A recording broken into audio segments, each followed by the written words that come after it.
sangat prihatin, mengutuk keras model SOP semacam ini yang kalau itu dibilang SOP oleh Kapolri. Saya pikir Kapolri sebagaimana seharusnya seorang kepala polisi paham tentang instrumen hak asasi manusia dalam setiap penanganan kerumunan massa yang menimbulkan kerusuhan. Gas air mata itu memang terkategori sebagai senjata yang tidak mematikan. Tetapi harusnya tidak boleh dipergunakan di dalam stadion. Gas air mata telah dilarang oleh bukan hanya FIFA, tapi juga instrumen yang digunakan oleh UN menyangkut tentang pengendalian massa. Kami menduga kuat bahwa sumber daripada jatuhnya ratusan korban jiwa itu adalah karena gas air mata itu. Teman-teman supporter yang memberi informasi kepada kami terkait peristiwa menit-menit terakhir setelah pertandingan berakhir, yaitu beberapa orang datang turun ke lapangan. Informasi yang kami dapat, teman-teman itu tidak sedang akan melakukan tindak kekerasan, tapi hanya sebatas pengen memberikan support karena kecewaan akibat kalah bertanding, gitu. Support pada pemain Arema. Juga ada yang pengen selfie, foto-foto karena ada idolanya di situ. Tapi ternyata itu justru direspon oleh aparat keamanan yang di lapangan dengan tindakan yang berlebihan, yang itu memicu sejumlah penonton yang lain turun ke lapangan. Seharusnya di saat itu aparat keamanan yang berjaga di sana seharusnya mampu untuk mencegah kerumunan yang lebih banyak dari arah tribun menuju ke bawah.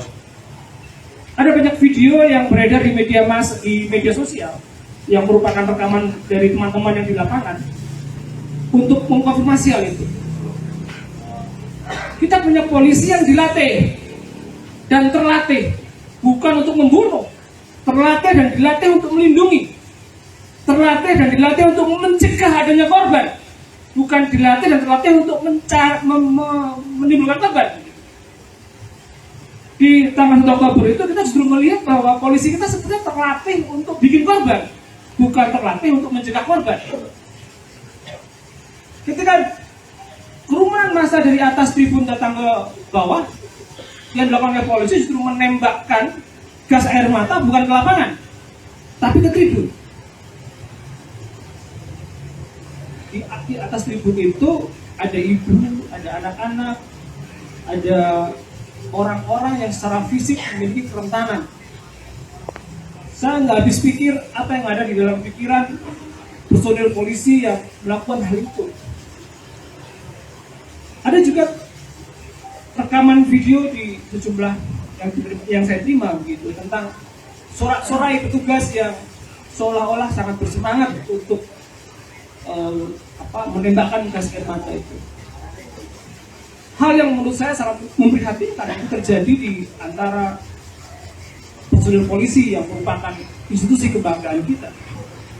Republik ini akan hancur kalau ada polisi, tapi republik ini juga akan hancur kalau polisinya nggak mampu bekerja. Polisi pelindung masyarakat, bukan sebaliknya. Dari teman-teman itu, maka selayaknya lah Kapolri minta maaf. Selayaknya lah Kapolda nggak usah bertele-tele bicara enggak pakai hal-hal yang tidak faktual. Selayaknya lah Kapolda minta maaf, kalau perlu mundur dari Kapolda, nggak perlu dipecat. Selayaknya lah Kapolres itu mendatangi seluruh korban minta maaf, kalau perlu mundur dari jabatan, nggak perlu dipecat. Indonesia bangsa terhormat, tapi kita tidak begitu terhormat ketika para pimpinannya tidak punya kehormatan. Dan itu yang sedang terjadi sekarang. Pak Jokowi bilang bahwa dalam waktu 24 jam urusan ini harus dibereskan. Menurut saya, nggak sampai 5 jam itu beres sebenarnya. Kalau semua duduk bersama dan terbuka. Hal lain, soal verifikasi informasi dan data. Kami mendapatkan banyak laporan dari Pasuruan, dari Blitar, dari Probolinggo, dari sejumlah kabupaten di Malang yang lokasinya agak di dalam begitu, yang tidak bisa mengakses informasi di kota yang hingga sekarang mereka belum terkonfirmasi dari pihak yang berwenang.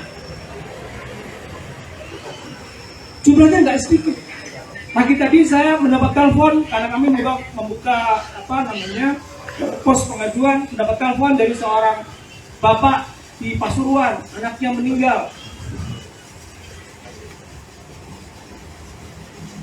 Juga mendapat informasi telepon juga dari seorang kerabat di daerah Pakis di Kabupaten Malang sini yang kedua anaknya meninggal.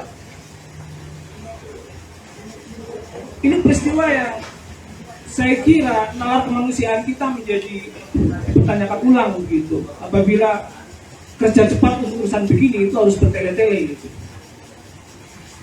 Saya sangat prihatin terburu-buru Gubernur Provinsi Jawa Timur, saya yakin niatnya baik untuk menyampaikan santunan kepada sejumlah korban.